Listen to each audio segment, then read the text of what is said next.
करोत्वाचालं पङ्गुं लङ्घयते गिरिं कृपातमहं वन्दे परमानन्दमाधवम् श्रीमन्मधुनगोपालं वृन्दारं पुरन्दरं श्रीगोविन्दं प्रपद्योऽहं दीनानुग्रहकारकम् गोविन्ददलायताक्षम् कुन्देन्दुशङ्खदशनं शिशुगोपेशम् इन्द्रादिदेवनन्दितपादपीठम् वृन्दावनालयमहं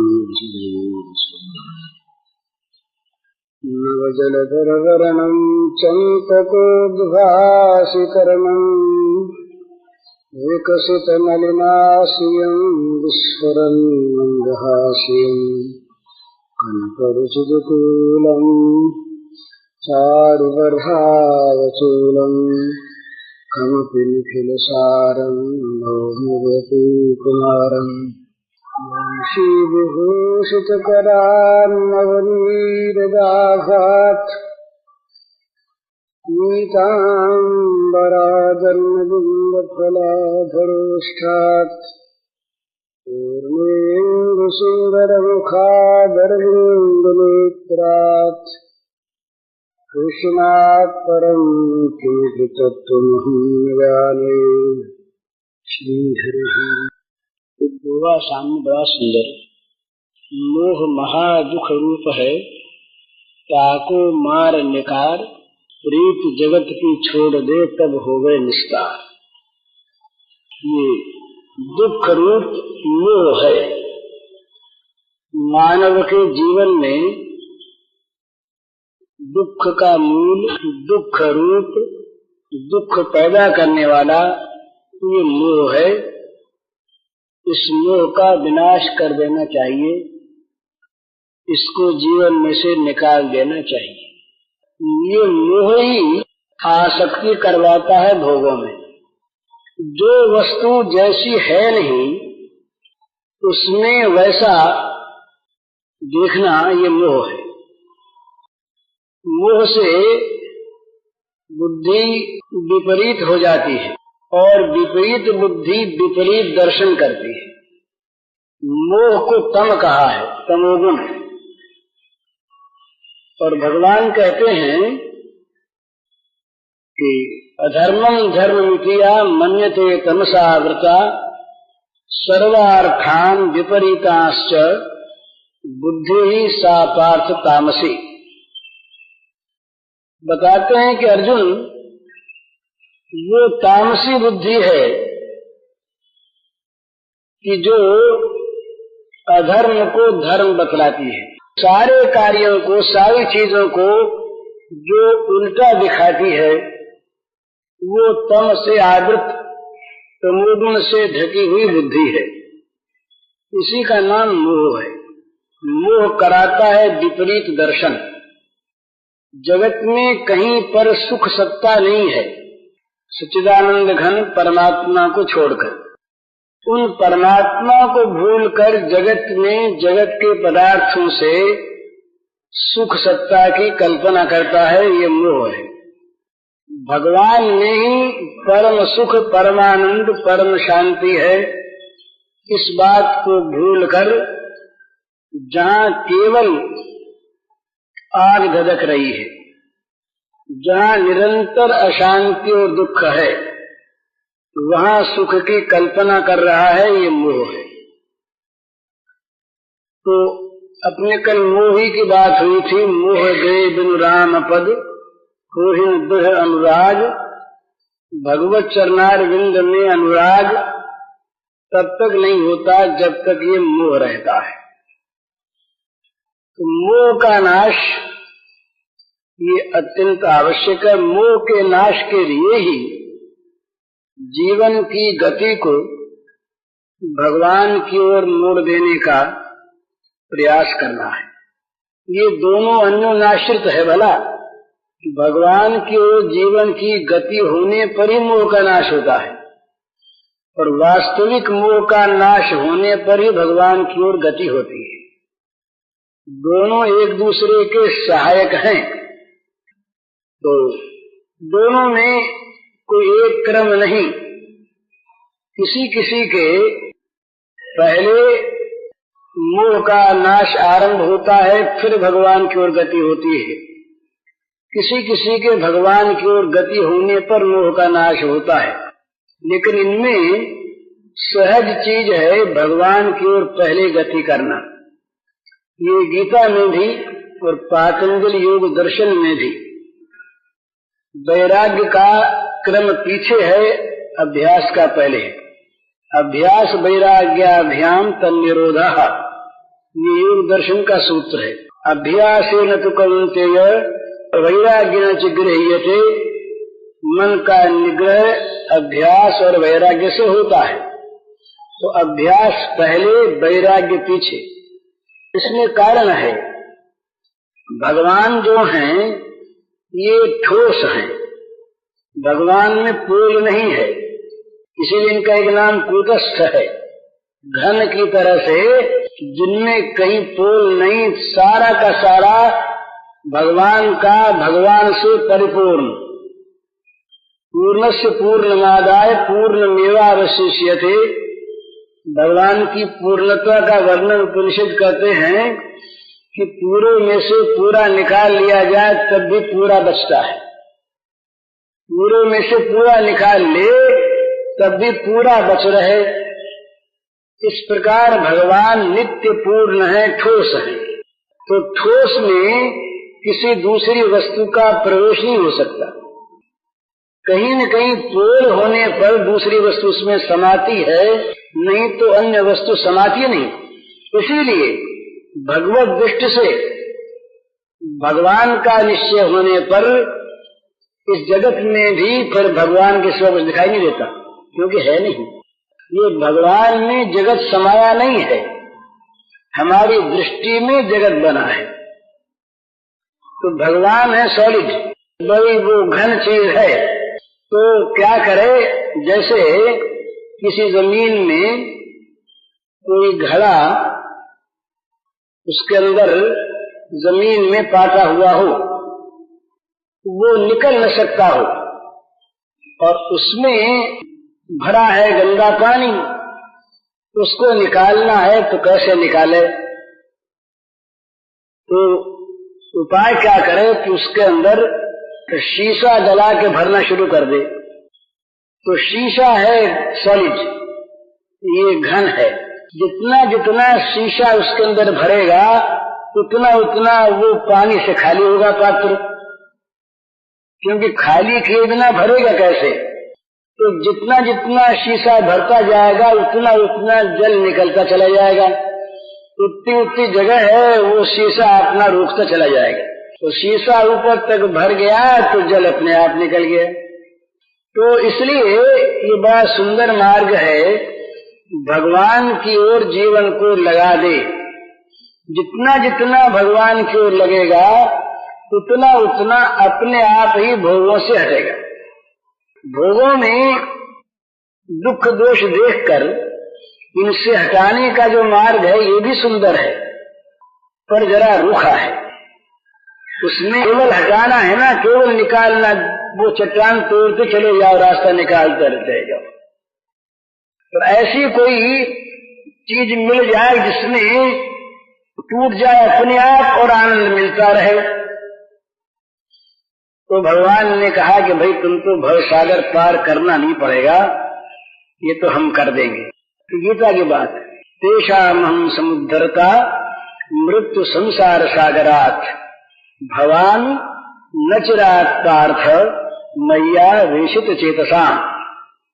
भगवान ने कहा कि जो मुझमें चित्त आविष्ट कर चुकते हैं, जो मेरी ओर आ जाते हैं, उनको संसार सागर से पार मैं कर देता हूँ, उनको होना नहीं पड़ता। अहम समुद्धरता भवामी, इसका अर्थ है सुख पूर्वक समुद्धरता, अच्छी प्रकार से उनको पार लगा देने वाला मैं होता हूँ। काय से पार लगाना है तो यह खुली बात कह रही स्पष्ट शब्दों में, संसार सागरात तेषामहं समुद्धरता मृत्यु संसार सागरात भवानी नचिरात् पार्थ मैया विशित चेतसाम। ये बड़ा सुंदर प्रसंग है। एक आदमी तैर कर पार होता है, गंगा है, गंगा को पार करना है। एक आदमी तैर के पार हो, यदि उसको तैरने की कला ठीक ठीक याद है, यदि उसका दम नहीं टूटता और यदि वो रास्ते में विघ्नों से, जल जंतुओं से, भंवरों से, जोर के प्रवाह से बचकर निकल जाता है तो निश्चय पार हो जाता है, कोई संदेह नहीं। पार हो पर कठिनता है।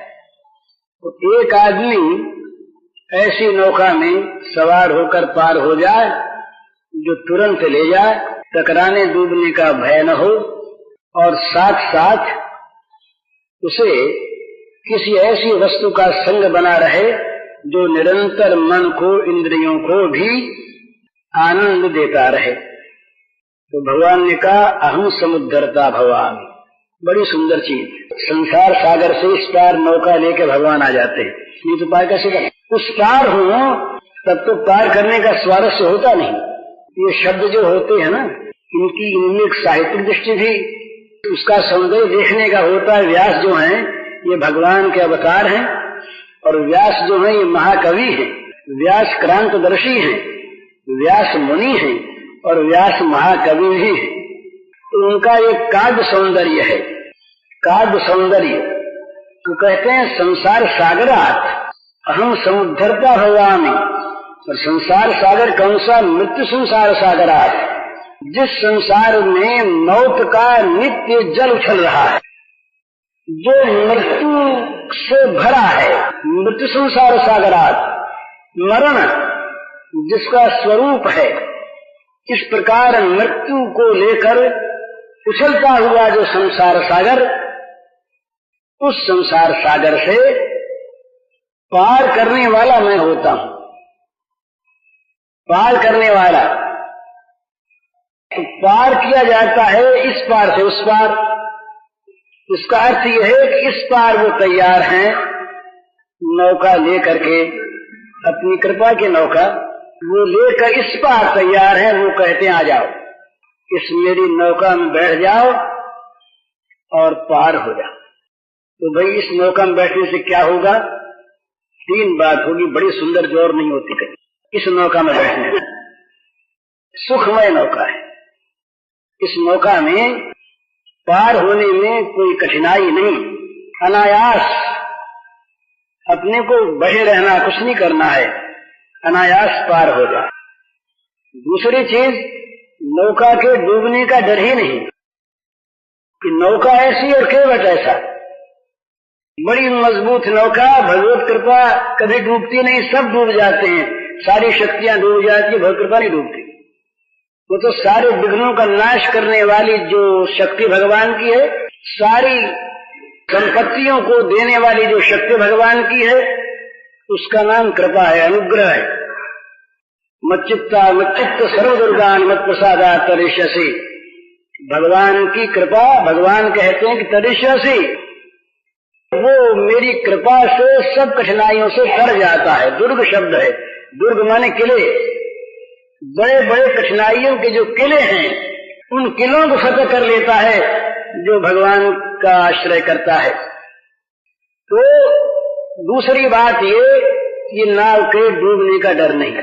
पहली बात, सुखपूर्वक हाथ पैर मारना नहीं पड़ता, जल को उछालना नहीं पड़ता यूं दूर दूर, किसी भंवर का भय नहीं, किसी ग्रह का भय नहीं, मजे में सुखपूर्वक बैठे रहो और नौका डूबेगा नहीं, पार हो जाओगे। तीसरी बात बड़ी सुंदर, उस केवट का साथ जो है, निरंतर उसको देखते चले जाओ, निरंतर उस श्याम सुंदर का सुंदर मुखमंडल देखते हुए, उसकी अनोखी विलक्षण छवि को निहारते हुए, उनके उसके उन प्रसामृत का पान करते हुए, उसके सौंदर्य माधुर्य रस सुधा के अमृत को निरंतर आस्वादन करते हुए मजे में चले जाओ। तो ये बड़ा सहज, सुखमय, सुंदर, सुदृढ़, निश्चित मार्ग भगवान की ओर मनुष्य लगे। रविन्द्रनाथ ठाकुर ने एक गीत लिखा बड़ा सुंदर, बंगला है, बंगला गीत है रविन्द्रनाथ का। एक पापी आता है पार होने के लिए किनारे पर। तो ये जहां जहां पर ये नदियां होती हैं वहां पर पार करने वाले कुछ लोग रहते हैं, कुछ खिया रहता है, नौकाएं रहती हैं, तो पार उतारा करती हैं। एक समय होता है कि भाई इतना बजे से इतने बजे तक नाव जाएगी, उसके बाद रात हो गई, शाम हो गई तो नाव बंद हो गई। तो एक बड़े दूर से यात्री आया, बेचारा रास्ते भर दौड़ता हुआ हाँफता हुआ पार उतर जाएगा, उसे मौका नहीं मिली। वो मानो कहता है, बंगला को समझने वाले हों तो उसको समझेंगे, नहीं मैं तो बताऊंगा मैं। কেন বঞ্চিত হব চরণে আমি কত আশা করে বসে আছি পাবো জীবনে না হয় মরণে আহা তাই যদি নাই হবে গো পাতকি তারণ তরিতে তাপিত আতুরে তুলে না রবে গো হয়ে পথের ধুলায় অন্ধ এসে দেখিব কি খেয়া বন্ধ তবে পারে বসে পার করো বলে পাপী কেন ডাকে দিন শরণে কেন বঞ্চিত হব চরণে।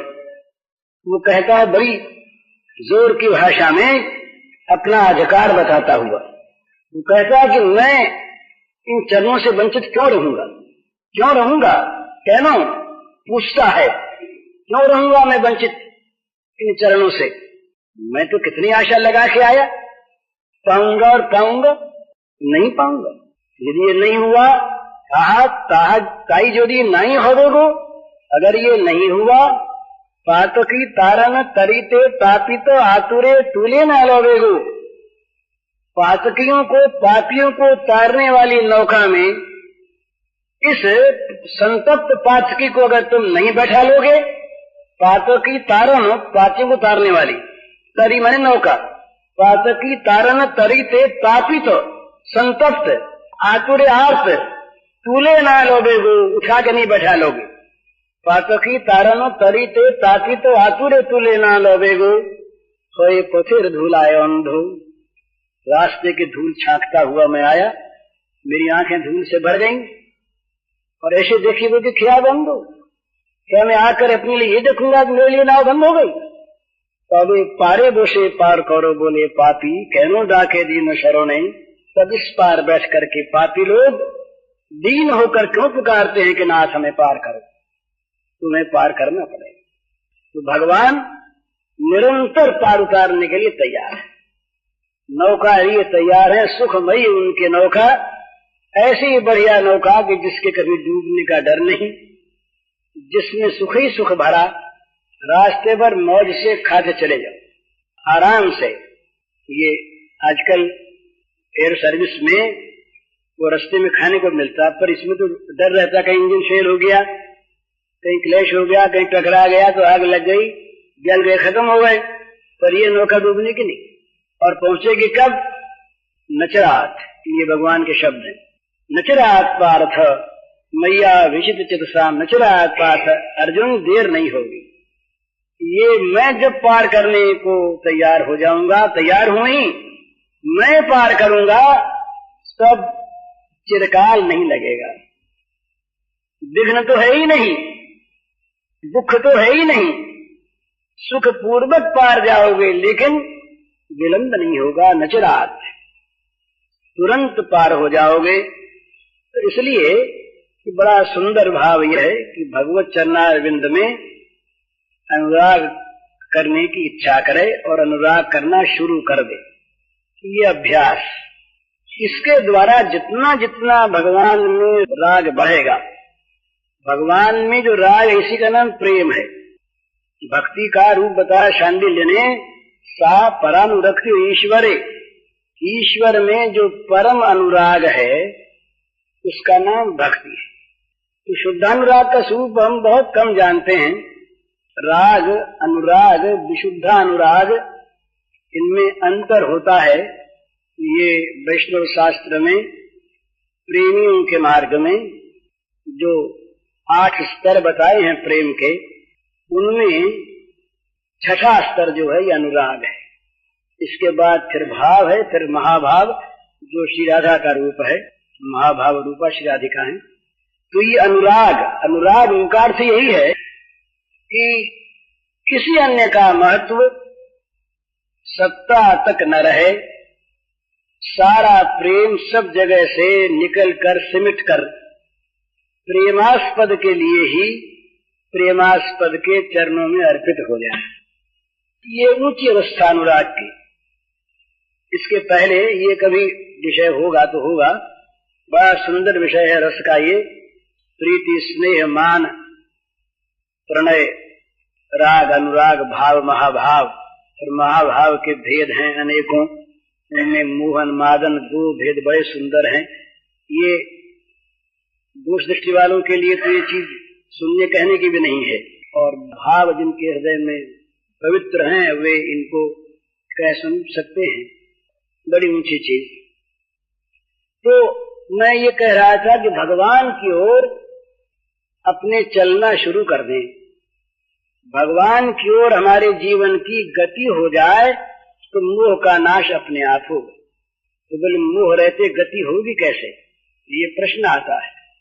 दो तरह के साधक होते हैं संसार में, दो ही तरह के पातकी भी होते हैं। कल एक सज्जन कौन थे जो पूछ रहे थे रात को, वो अपीत सुदराचार्य वाली बात कोई है क्या? अभी नहीं है। तो एक वो होते हैं जो मोह तो है पर उनको मोह का पता है, बीमार हैं पर बीमारी को वो आरोग्य नहीं मान रहे। दो तरह के बीमार होते हैं। डायबिटीज में अगर भूख ज्यादा लगे तो डायबिटीज को समझे नहीं आदमी, और ये समझे कि भूख ज्यादा लगती है तो ये बड़ा अच्छा आरोग्यता का लक्षण है, और खूब चीनी खाने लगे तो और ज्यादा बीमार होकर मर जाए। तो रोग को रोग समझने वाला और रोग को निरोगता समझने वाला, जैसे दो रोगी अलग अलग होते हैं, इसी प्रकार मोह के दो रूप होते हैं। एक मोहग्रस्त ऐसा जो विवेक से बिल्कुल शून्य हो गया, जिसके पास भगवान के स्मृति की गुंजाइश नहीं है। उसका वर्णन गीता में है, नमाम दुष्कृतिनो मूढ़ाः प्रपद्यन्ते नराधमाः माया भटज्ञानः आसुरम भाव माश्रिता। भगवान ने गाली दी, यहाँ पर गीता में गाली दो के भगवान ने शब्द उनके नराधमाः, नराधम नीच है, नीच मनुष्यों में अधम है। नमाम दुष्कृत पापी है, मूढ़ हैं, आसुर भाव के आश्रित हैं। तो ऐसे लोग जो तो पाप में गौरव मानते हैं, पाप करके अपने को चतुर मानते हैं, दक्ष मानते हैं, बुद्धिमान मानते हैं।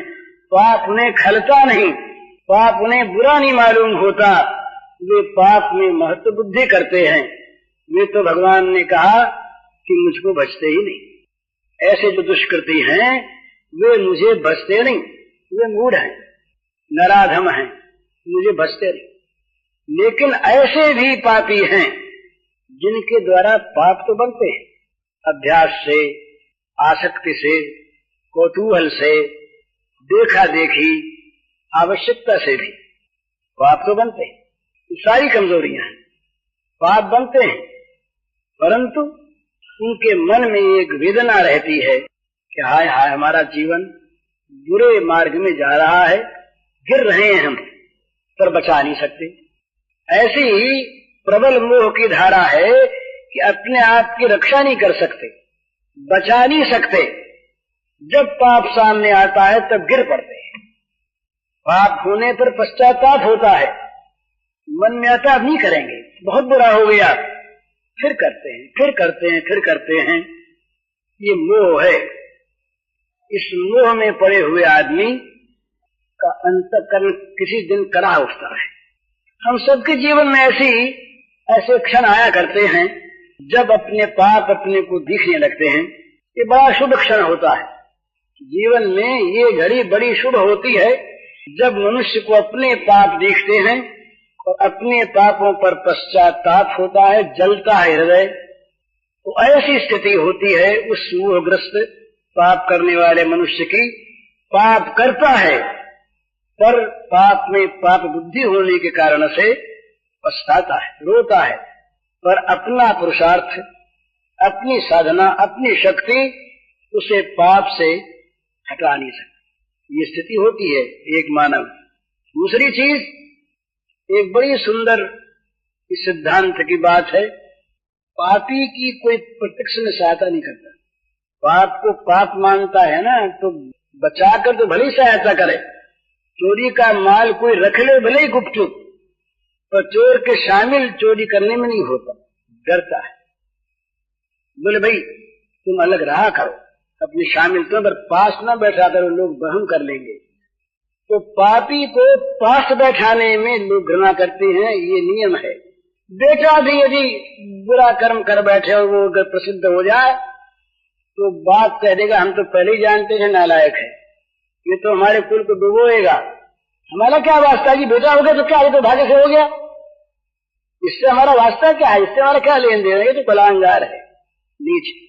कोई भी आदमी बुरे में साथ ही देना चाहता है, लेकिन एक भगवान ही ऐसे हैं जो पापी से भी कहते हैं आ जाओ, मेरी गोद तैयार है, मेरे द्वार बंद नहीं, सुदूर आचार है, अभी महान से महान तुम पाप करते हो, पर यदि आना चाहते हो मेरी गोद में तो तुम्हारे पापों को मैं धो दूंगा। हम त्वा सर्पापे विमुक्षिष्यामि, तुम्हारे पाप मैं धो दूंगा, तुम मेरे शरण में आ जाओ, मेरी गोद तैयार। मल में भरे हुए बच्चे को कभी माँ कहती है कि नहा करके आओ तब गोद लूंगी? मल में भरा बच्चा सुनते ही माँ दौड़ती है, अपने आप अपने हाथों मल साफ करती है। अनंत माताओं का अनंत स्नेह सागर जिन भगवान के अंतकरण में लहरा रहा, वे भगवान क्या जीव की दुर्गति देख सकते हैं? उनकी ओर होना चाहिए। तो पाप में पड़ा हुआ आदमी भी यदि उसे पाप खलता है तो भगवान की ओर जाता है। भगवान की ओर जाती क्या होता है, एक बड़ी विचित्र बात है। अंधेरे घर में से निकलने का उसने उपक्रम किया, किवाड़ खोले के प्रकाश आया। प्रकाश जो है ये छिद्र चाहता है, कहीं पर अंदर घुसने के लिए ये अंधकार तो छिप कर आना चाहता है और प्रकाश अंदर घुसना चाहता है, ये नियम है। अंधकार छोड़ नहीं रहेगा, चौड़े में अंधकार आया तो मर जाएगा, पर अंधेरे में घुस करके प्रकाश अंधकार को मार देगा, अपना विस्तार कर देगा, ये नियम है। इसलिए जहां जरा सा प्रकाश के लिए हमने किवाड़ खोले, भगवान की ओर हमने जरा सी अपने जीवन की गति की, तो भगवान अंदर आने लगे, उनका प्रकाश आने लगेगा। प्रकाश आया कि अंधेरा हटा, तो भगवान की ओर लगने पर मोह का नाश अपने आप हो जाएगा, करना नहीं पड़ेगा, भगवान अपने आप मोह नदी से पार कर देंगे। इसलिए बड़े आश्वासन की बात है। ये बड़ी कड़ी बात हम कह देते हैं, है भी कि भाई इस प्रकार के बनो तब भगवान मिलेंगे। अरे बने कैसे, हम पे बना जाता नहीं। तो बड़ी सीधी बात कि तुम भगवान का आगे रो पड़ो, भगवान बना लेंगे। रोना नकली नहीं होना चाहिए, अंतर की वेदना होनी चाहिए जरूर। वैसे वैद्य नहीं कि जिनकी दवा काम न करे, और ऐसे वैद्य नहीं जो रोग का निदान न कर सके, उनकी दवा अमोघ। भगवान की कृपा को अमोघ कहा है। और एक ये नियम है, जितनी भगवान की शक्तियां हैं उन सारी शक्तियों में कृपा शक्ति सर्वोपरि है। जहां कृपा शक्ति ने काम शुरू किया वह सारी शक्तियां उसके अनुगत होकर सेवा करने लगती। जहां पर कृपा राम कर होई, ता पर कृपा कर ही सब को। भगवान की कृपा शक्ति इतनी विलक्षण है महाराज कि भगवान जिसको रोष में भर के मार देते हैं, कृपा शक्ति कहती है कि मार के जरा नरक तो पहुंचाओ उसको, आप इसको आपके धाम पहुंचाऊंगे अभी मैं। भगवान मारते हैं, कृपा तारती है। तो भगवान की कृपा शक्ति अमोघ है। भगवान की कृपा शक्ति ये नहीं देखती कि ये कौन है, ये कैसा है, इसके पहले की हिस्ट्री क्या है, इसने पहले क्या किया है। कृपा शक्ति तो केवल देखती है कि अब क्या चाहता है। यदि इसके पुकार, यदि इसका रोना, यदि इसका आर्तभाव सच्चा है तो वो कृपा शक्ति उमड़ पड़ती है उसको अपने आप आत्मसात करने के लिए, अपने अंदर ले लेने के लिए। और जहाँ भगवान की कृपा शक्ति ने जरा सा काम किया, बस सारे विघ्न अपने आप हट जाते हैं। विघ्न हमारे हटाए कठिन है, हटते हैं पर बड़ा कठिन है। नए नए विघ्न हम पैदा कर लेते हैं विघ्न हटाने के नाम पर यहाँ दीन होकर के भगवान के चरणों में गिर जाएं, दीन होकर के अपना दैन्य भगवान के सामने प्रकट कर दें, वो दीनबंधु पतित पावन इस प्रकार के वो स्नेहमय, दयामय, करुणामय, प्रीतिमय, सौहार्दमय हैं कि हमें गले लगा देंगे। जिनका कोई नहीं उनके वो होते हैं महाराज, जिनका कोई नहीं। रविंद्र ने कहा, जार क्यों ना आए तुम या छोतार, जिसके कोई नहीं उसके तुम। वो कभी कभी इनकार करते नहीं किसी के लिए भी कि कौन है, किस देश का है, किस वेश का है, मुसलमान है कि हिंदू है, ब्राह्मण है कि कसाई है, बड़ा सदाचारी है कि व्यभिचारी है, पुरुष है कि स्त्री है, चांडाल है कि शूद्र है, कौन है, बच्चा है कि बुरा है, कुछ नहीं। वो केवल देखते हैं उसकी करुण पुकार, उसके पुकार में कैसी करुणा है, कितना दैन्य है, और वो सत्य है। ये थ्योरी नहीं है, भला ऐसा न समझिए कि ये भावात्मक चीज के केवल कहने सुनने के सो बात नहीं है। प्रैक्टिकली वास्तविकता यही है कि भगवान की ओर जिसने करुण होकर के, दीन होकर के पुकारा, भगवान ने उसको अपना लिया। कभी भी भगवान इसने ये नहीं किया कि इसके साथ अब न्याय करना है, तो अन्याय नहीं करते। दया उनका न्याय है, उद्धार उनका न्याय है, अपनाना उनका न्याय स्वभाव है ना। वो छोड़े कहाँ से? सूर्य के सामने अगर कोई खून करके जाए तो सूर्य ये कह देगा कि हम तुम्हें प्रकाश नहीं देंगे, हम तुम्हें गर्मी नहीं देंगे। खून करने वाला जाए या सदाचारी जाए, सूर्य का प्रकाश सबके लिए समान।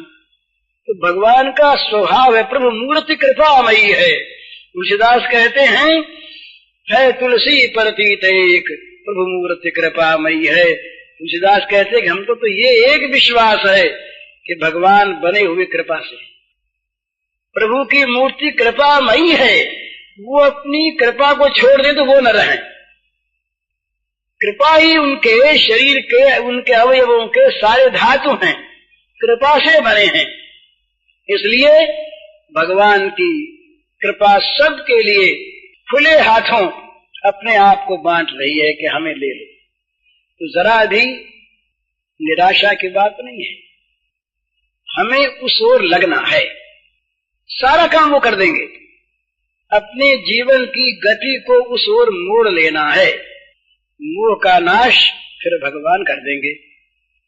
मोह का नाश करने में देर नहीं होगी। हम भाई बत्ती लावें, तेल लावें, लालटेन हो, दिया सलाइस उसको जलाएं, कहीं हवा आ गई तो गया, बुझ गया, तेल नहीं मिला तो वो चिराग जल नहीं सकती, कहीं उसके वो गोला नहीं हुआ तो हवा बुझा देगी, कहीं बत्ती जल गई तो रोशनी बंद हो जाएगी।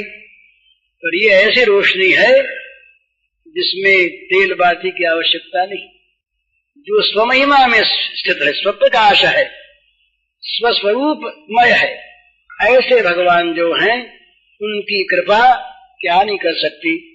तो सारे मोह तम का नाश ये कृपा कर देगी, अपने आप धो पोंछ कर साफ कर लेगी। सारी अंदर की बुराइयों को, गंदगियों को कृपा निकाल देगी, अपने योग्य बना लेगी। भगवान के शरण होने पर, भगवान की ओर जीवन को मोड़ देने पर भगवान क्या करते हैं? उसको अपने योग्य बना लेते हैं। एक तो योग्यता प्राप्त करता है और एक योग्यता मिल जाती है। आरुणि विद्वान नहीं था, विद्या में रुचि नहीं थी आरुणि की, पर सारी विद्याओं में निष्णात हो गया अकस्मात गुरु कृपा से। वो जानता था केवल गुरु सेवा, जानता था केवल गुरु के वचनों का अनुगमन। कहा जाओ खेत संभालो, जल आ रहा है, खेत में गया, पानी तो रोकना है, उपाय दूसरा दिखा नहीं, स्वयं मेड़ बन के गिर गए। रात भर पानी में रहा। प्रातः काल गुरुजी खोजने गए, पुकारा, कहाँ बैठा अरुणी? पड़ा पड़ाई। बोला, मेढ़ बना हुआ महाराज, यहाँ हूँ। क्या कर रहे हो? पानी रोक रहा हूँ। काहे से रोक रहे हो? बोले, मैं बड़ा हूँ बेटा, मेरा आशीर्वाद है, सारी विद्या तुझे अभी प्राप्त हो जाए। हो गया विद्वान उसी समय, गुरु कृपा से सारा ज्ञान प्राप्त हो गया। ध्रुव छोटा सा बच्चा, बोलना नहीं आता उसे, 5 वर्ष का बालक किस प्रकार बात करे और भगवान सामने खड़े। मन में आया कुछ कहें भगवान से, पर कहें क्या? न उसके पास शब्द है, न भाषा है, न विवेक है, कुछ नहीं, क्या कहे? भगवान ने भागवत में आता है, अपना शंख जरा सा उसके गाल के स्पर्श करा, बस सारा ज्ञान उसकी वाणी पर आ गया। तो भगवान जब करना चाहें तो मोह का नाश होने में कौन देर लगती है, पाप का नाश होने में कौन देर लगती है, और भगवान करने को तैयार, तो फिर देर क्यों हो रही है? इसीलिए देर हो रही है कि ये देर हमें सहन हो रही है। हमारे विश्वास में और हमारी चाह में, दोनों में कमी है। हमारी चाह हो और हमें भगवान के सौहार्द पर विश्वास हो, तो भगवान की ओर हम मुड़ जाएंगे, भगवान की ओर जीवन की गति होगी। गति होते ही प्रकाश मिलेगा। ये बातों से नहीं होता। बात चाहे हम न करें और बात चाहे बहुत करें, भगवान देखते हैं अंदर की चीज, इस समय वर्तमान की, पहले नहीं देखते। इस समय सच्चाई के साथ हम क्या चाहते हैं ये भगवान देख रहे हैं, और उसे अगर ठीक ठीक भगवान जान पाते हैं, क्योंकि भगवान रहे अंतर्यामी, सूक्ष्मदर्शी।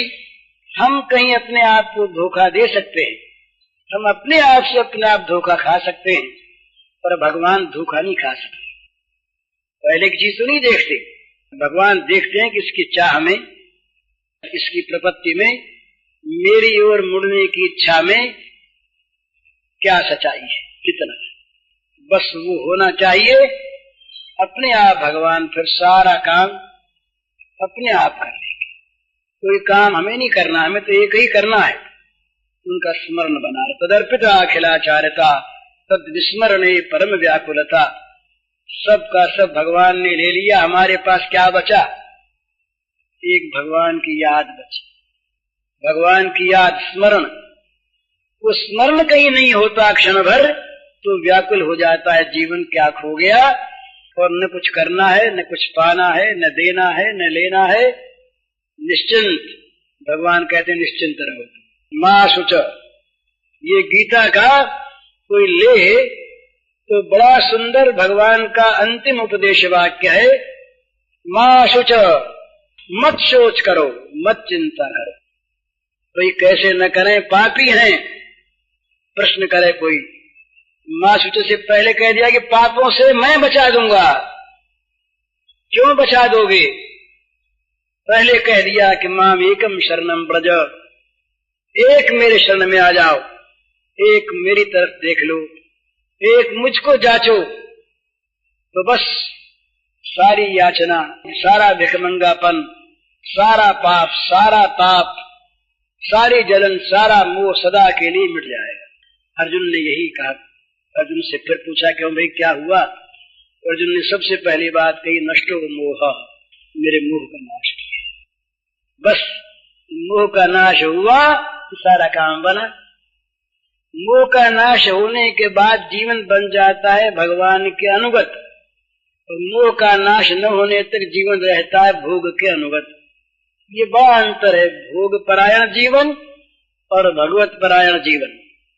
ये कल अपने बात हुई थी, भोग परायण जीवन में हमारी सारी चेष्टा भोग प्रेरित होती है, भोग के लिए होती है, और भगवत परायण जीवन में सारी चेष्टा भगवान की प्रेरणा से होती है और भगवत प्रीत्यर्थ होती है। ये बड़ा भारी अंतर है। हम कर्म करने में प्रवृत्त क्यों हुए? विद्यालय में विद्यार्थी का प्रवेश कराया गया, हमारी संस्कृति में ये बात आई है यदि चिंतो ब्रह्मचर्यम चरन्ति, ब्रह्मचर्य आश्रम में प्रविष्ट क्यों हुआ विद्यार्थी? यदि चिंतन, उस परमात्मा को प्राप्त करने की इच्छा से।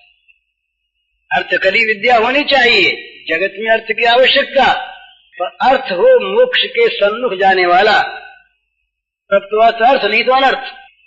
आज का युग नहीं कि जहाँ पर प्रत्येक चीज हम देखते हैं आर्थिक दृष्टिकोण से। हमारा आश्रम भी, हमारा विद्यालय भी, हमारी संस्था भी, हमको इसमें क्या आय होगी, क्या मिलेगा, ये देखते हैं। यदि चिंता नहीं, भगवान की प्राप्ति के लिए नहीं, आर्थिक दृष्टिकोण, इकोनॉमिकली क्या है, इसमें हम आर्थिक लाभ क्या होगा, ये हम देखते हैं। इसलिए जहाँ आर्थिक लाभ नहीं, वो धर्म भी हमारे लिए आज उपेक्ष है कि भाई इसमें कुछ लाभ तो है नहीं। इसकी जगह था हमारे यहाँ परमार्थ। सारे संस्कार हमारे परमार्थ को लेकर के, जीवन का प्रारंभ परमार्थ को लेकर, जीवन का अंत परमार्थ में, परमार्थमय जीवन। तो ये चीज यही अर्थ रखती है कि भगवान की ओर लगा हुआ जीवन, भगवान की ओर मुड़ा हुआ जीवन। तो जीवन का ध्येय हमारा जब भगवान हो जाता है, अर्थात भगवान हमारे जीवन के सामने हो जाते हैं, तो फिर हमारी प्रत्येक चेष्टा, जैसे हमें बद्रिकाश्रम जाना है, यहाँ से चले हम आगे, तो यहाँ से चलना क्यों है? बद्रिकाश्रम जाने के लिए। लाठी क्यों लेनी है? बद्रिकाश्रम जाने के लिए। चिट्ठी क्यों लिखवानी है?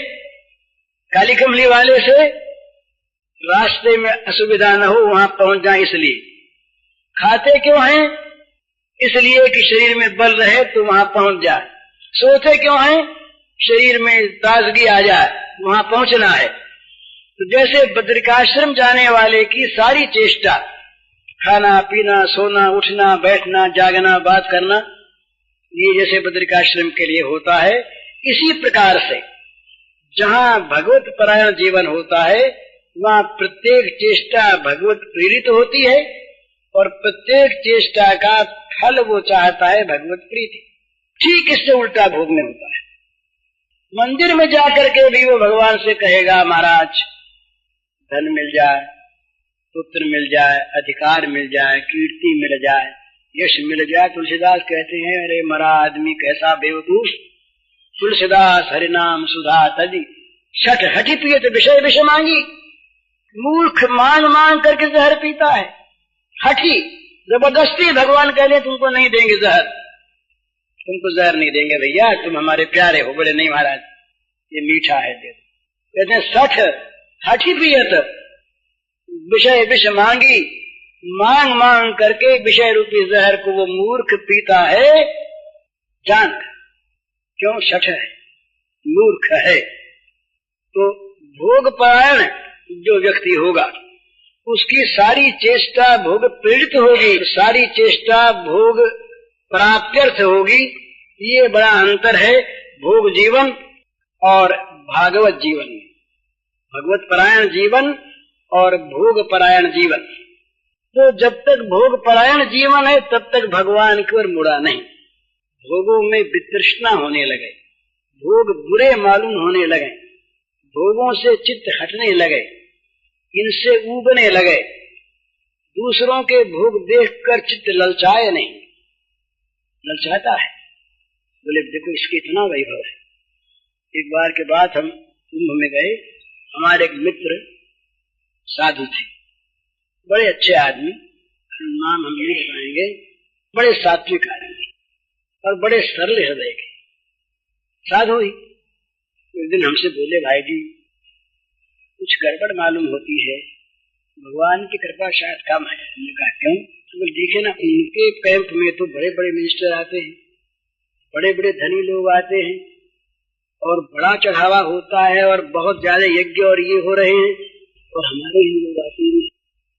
सरल चीज थी, उन्होंने दुर्भाव से नहीं कहा, लेकिन एक मनोवृत्ति का पता लगता है कि दूसरे के भोग को देखकर जी ललचाता है और अपने वो भोग न होने पर हम भगवान की कृपा मानते हैं और अपने को अभागा मानते हैं। ये भोगाश्रय है प्रत्यक्ष। दूसरे के पास वो है, वो भाग्यवान, हमारे पास नहीं, हम अभागे। दूसरे के पास वो है, उस पर भगवान की कृपा, हमारे पास नहीं है, हम पर अकृपा।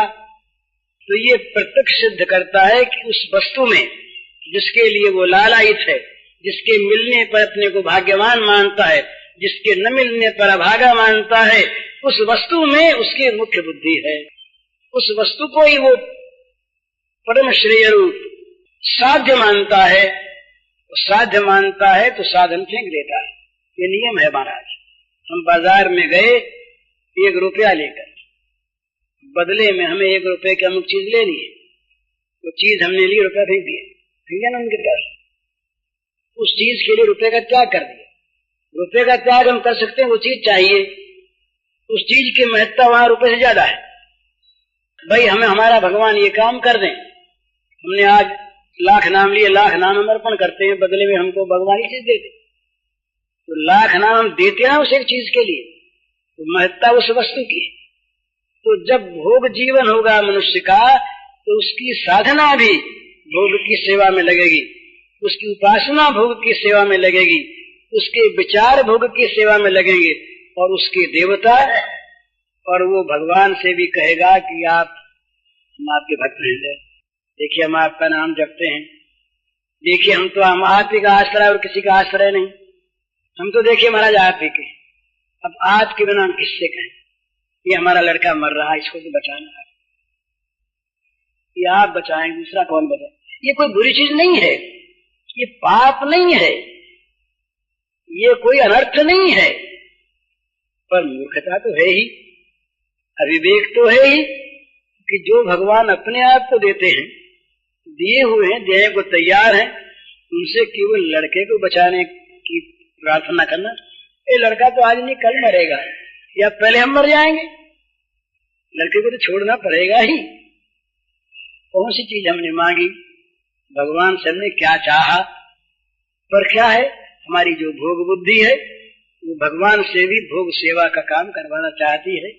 स्वाभाविक, मैं इसे बुरा नहीं मानता, पाप बुरे कर्म करने की अपेक्षा पुण्य कर्म अच्छा, और भगवान से मांगने में कोई बुराई नहीं, कोई पाप नहीं, परंतु भगवान के महत्ता का ज्ञान तो नहीं है, भगवान के श्रेष्ठत्व की मर्यादा हमारे मन में नहीं है, निष्ठा नहीं है, भोग तृष्णा है, भोग परायण जीवन है। तो भोग परायण जीवन जब तक है तब तक तो ठीक नहीं। तो इसमें क्या होता है, भगवान की ओर गति होने पर, मुख मोड़ लेने पर ये उसकी कसौटी है, भोगों से वितृष्णा होने लगती है। स्वाभाविक भोग फिर बुरे मालूम होने लगते हैं, भोगों में त्याग की इच्छा होती है। जिनके पास भोग हैं उनकी ओर से भी मन मुड़ जाता है कि बेचारे दुखी हैं बेचारे। ये सचमुच ही बात हमारा, आप मानेंगे नहीं, मैं अब कलकत्ते गया, मैंने वहां पर भी उन लोगों के सामने भी कहा, उन्हीं लोगों के बहुत बड़े बड़े धनी लोग मुझसे मिले, बहुत पैसे वाले, पर जिस से एकांत में बात हुई सब ने कहा बड़े दुखी।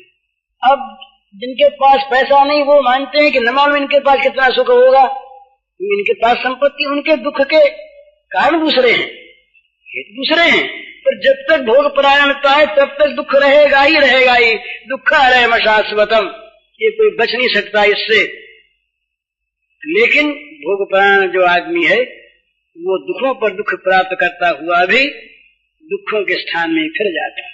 जो युवती अनुभवती पशुवती दारुण दुख बजे, वे अनुकूल विसार सूल सद पुनि खलपति बजे, इस राज महाराज ने कहा।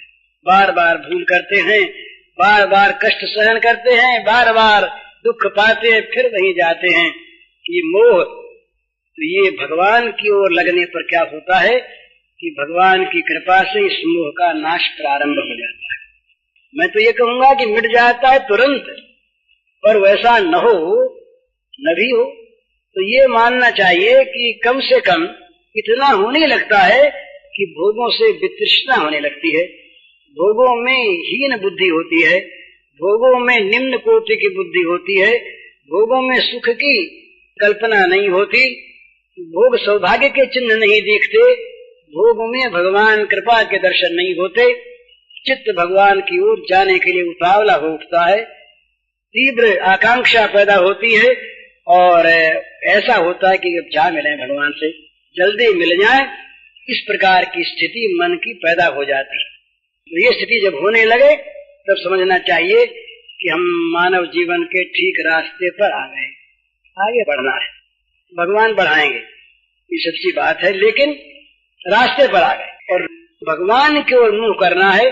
तो मोह नाश के दो उपाय, एक तो भोगों में विषयों में दुख इत्यादि देख देख कर चित्त को हटाना, मोह नदी को तैर के पार करना, और एक अपने आप को भगवान के चरणों में डालकर नौका लिए हुए उनको बुला लेना और बड़े मजे में उस पर सवार होकर उनको देखते हुए, उनसे बातचीत करते हुए, उनसे मिलते हुए, उनके रस का ग्रहण करते हुए सुखपूर्वक निश्चिंतता के साथ पार हो जाना। मोह नदी अपने आप पीछे रह जाए, उससे पार हुए मोह नदी अपने आप छूट गई। तो भगवान की ओर लगने की आवश्यकता। बड़ी सुंदर ये दोहा देखे बात याद आ गई।